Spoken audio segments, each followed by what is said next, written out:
Nəhayət Premyer Liqanın sonuncusu. Yevlaxa 16 ildən sonra böyük futbol qayıtmışdı. Təəssüf ki, elə gəldiyi kimi də qayıtdı.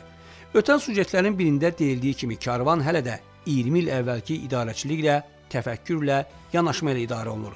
Klubun sahibi futbola öz biznesindən daha çox vəsait ayırmağı məqsədə uyğun saymadı. Xərclədiyi pulsa hazırki liqada qalmaq üçün yetərli olmadı.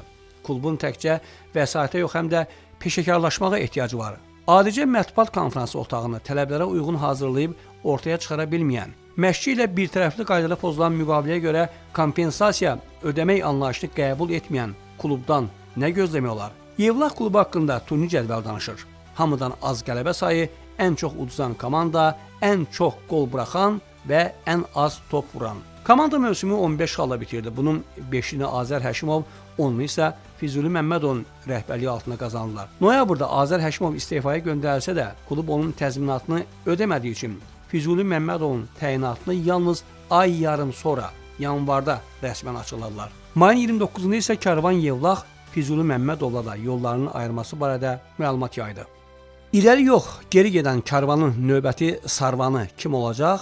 Bu klub rəhbərliyinin seçimidir. Klubun sahibi Şahmar Vəliyev yaxınlarda Sports 1 saytına maraqlı müsahibə vermişdi.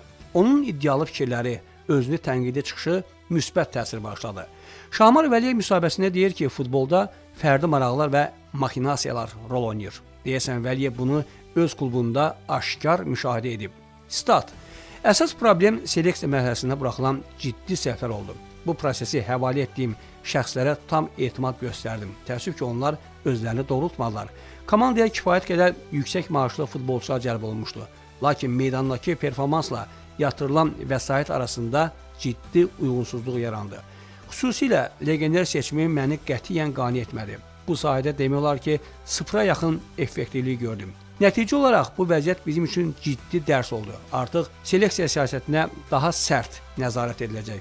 Qərarlar daha peşəkar və şəffaf əsaslarla veriləcək. Statın sonu. Karvan Yevlax ölkənin futbol elitasını tərk etdi. Fəaliyyətini dayandıracaq və ya iddiasız olacaqmı düşünən Yevlaxlı azarkeşlərə isə məncə Şahmar Vəliyevin bu açıqlaması təsəlli ola bilər. Karvan Yevlax bir günlük layihə deyil ki, bir liqadan düşməklə dağılsın.